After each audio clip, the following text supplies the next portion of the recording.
Okay. Good morning. I'm back again today with another guest. This time I'm joined with a finalist in the Rising Star category, and her name is Gina. Gina, would you like to introduce yourself and let us know who you are, where you're from, and what you do? Hi everybody, I'm Gina. My full name is Regina Grace Atsu. I am I am from London, Southwest London. I'm the founder of the Goddess Within Limitless CIC, which is brand new. It's quite new and it's just forming. Um, I wrote a book called It Took Me 52 years to get here, and that book has been something that is a culmination of all the work I do. I tend to do a lot of work with women who have lived experiences that have been quite traumatic to them, or they're in cycles where they can't shift or move the needle on where things are going for them.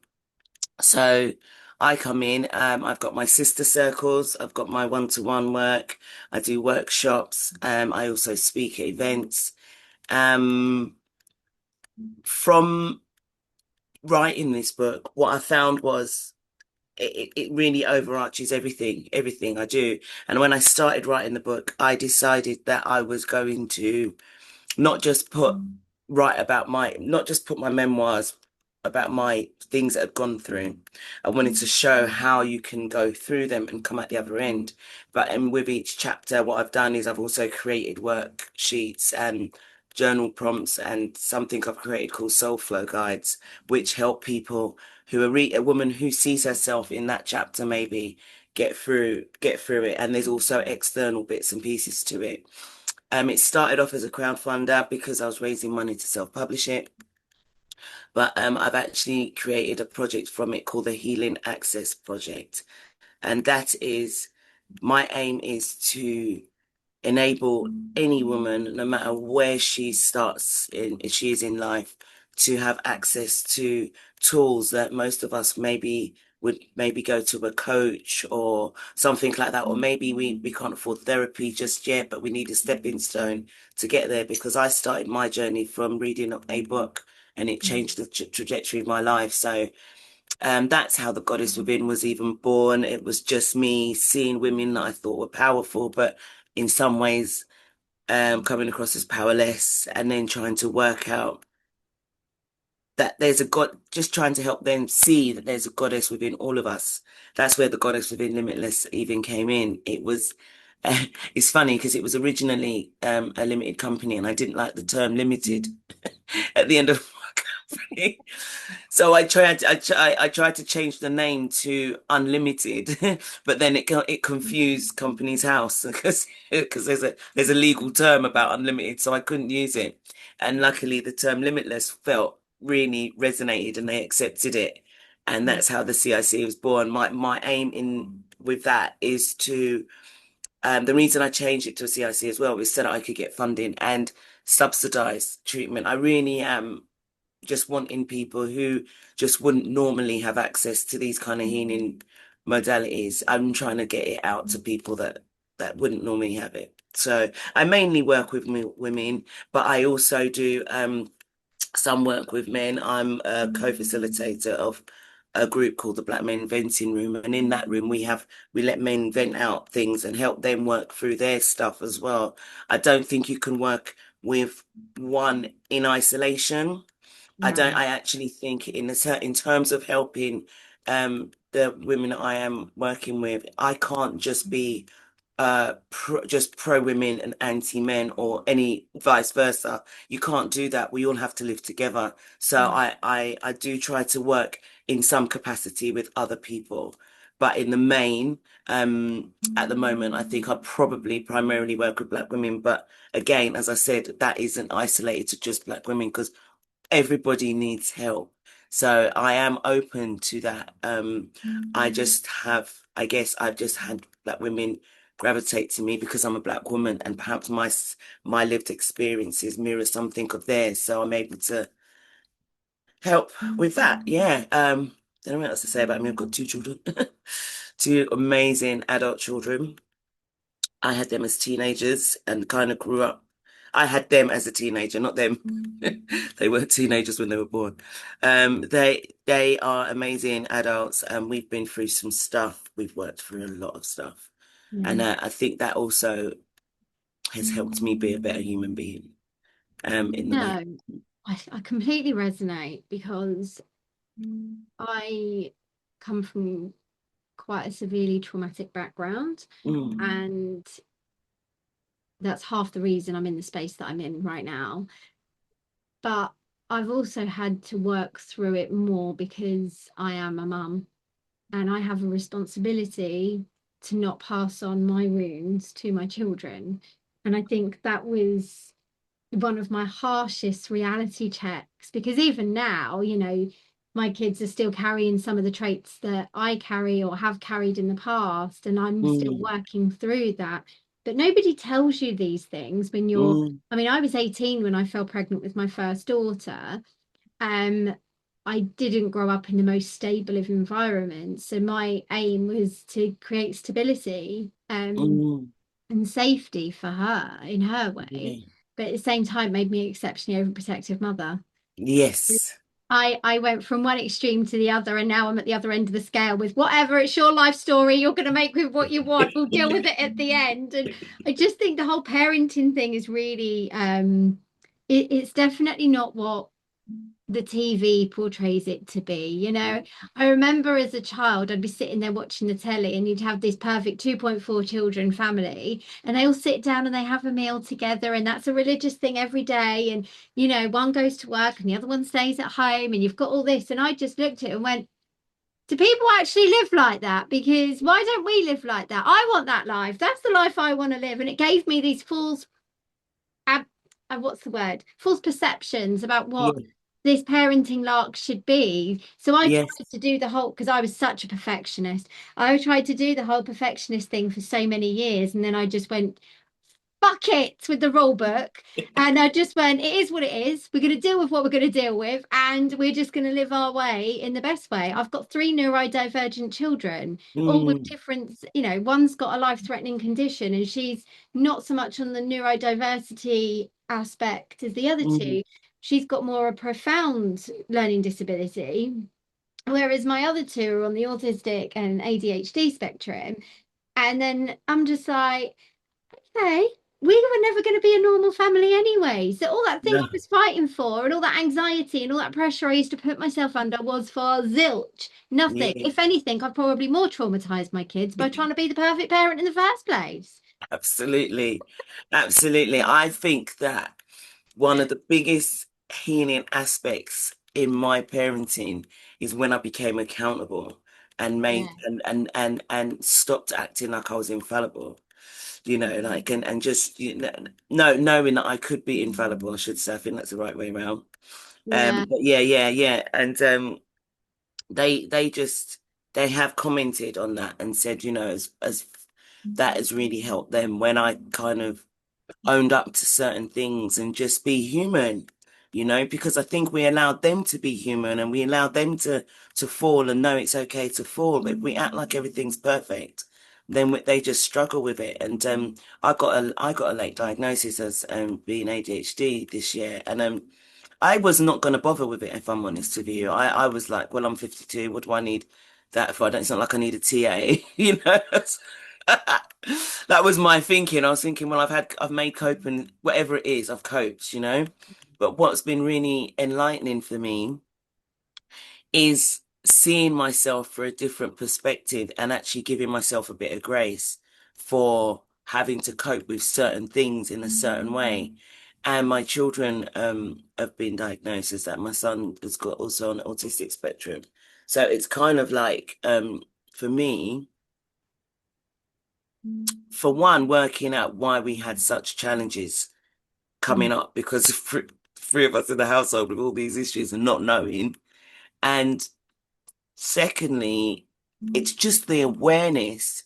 It's like now, instead of beating myself up about something, I'm like, okay, yeah, because this is working differently. So how to do this differently to make sure that you get the outcome you want rather Yeah. than I had like I've got an accountability buddy, and we arranged to work together the other day, and I had put so much on my list to do, which was ridiculous.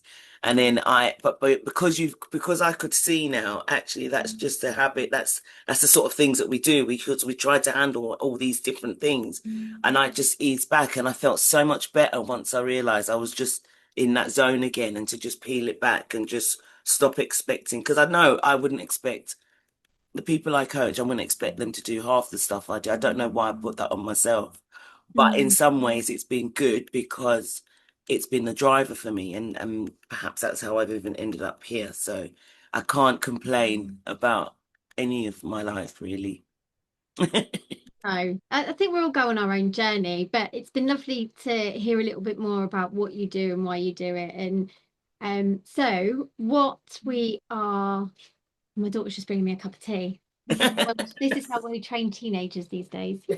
Well done. Thank Well you, done. baby. So we're here today, not just to find out a little bit about you. This is an Hmm. opportunity for us to meet before a very big event, which is happening Yes. next week on the 9th of July. We are coming together at Hazelwood Castle for the Business Ascension Symposium and Awards. Mm. Gina, you have been allocated as one of our finalists this year in the Rising Star category. Tell me about the journey that you've gone on with this so far. Like, what did it feel like to receive that nomination and then go through to the Wow. finals? And like, Yeah. tell me what's the journey of this been like for you so far?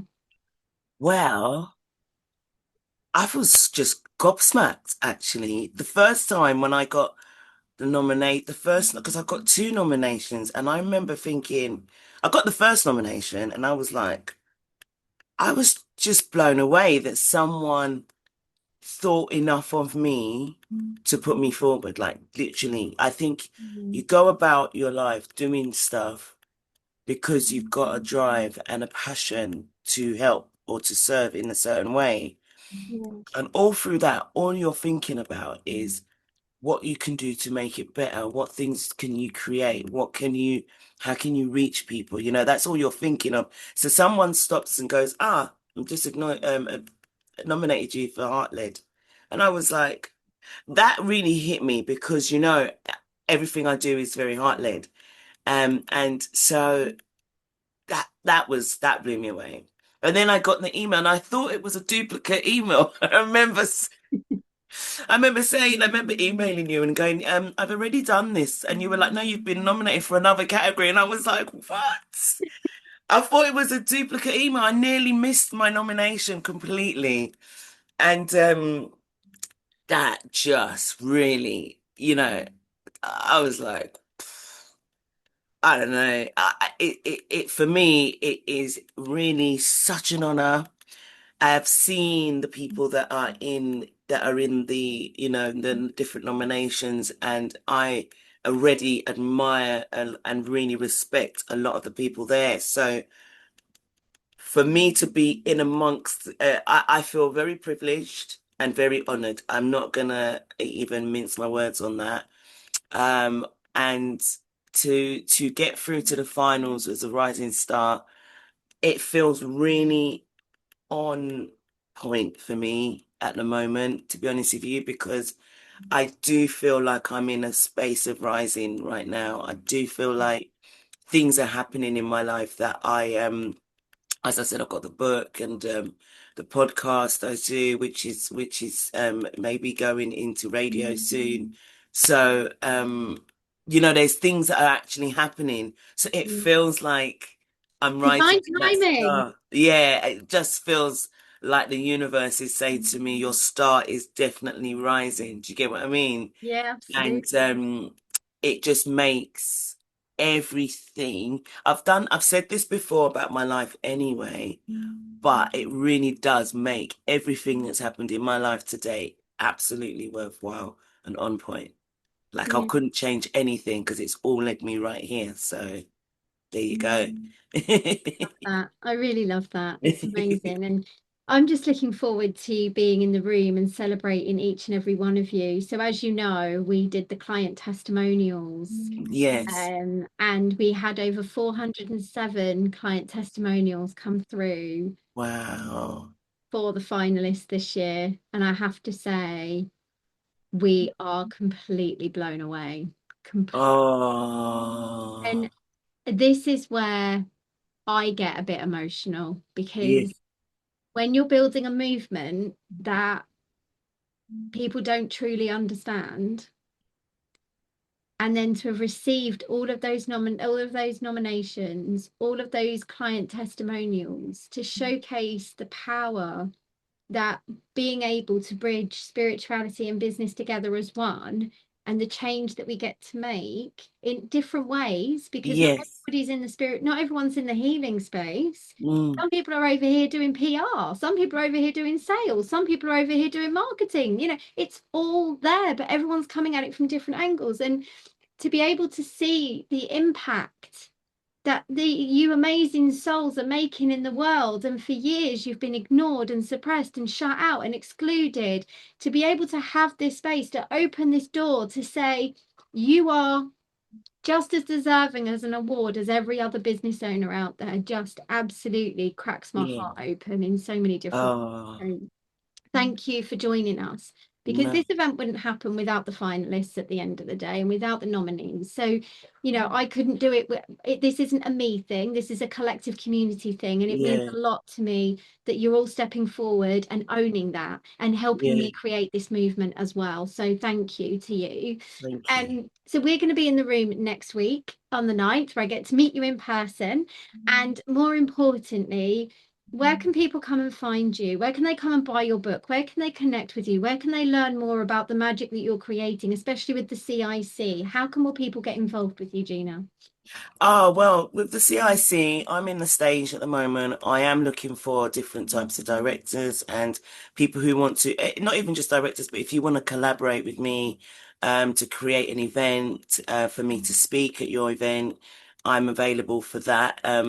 Also, you can get my book. My crowdfunder is all, it's all on my link tree, which I will send to you. I can't remember where this is posted, but I'll send that to you to put up. But you can find me on Instagram as the Goddess Within Limitless, and you can find me on Facebook as Gina Genie, and you can find me on LinkedIn as Regina Grace Atsu. Perfect. So go Yeah, and check her out on Instagram. It's probably going to be the easiest way. Go find the Goddess Within Limitless.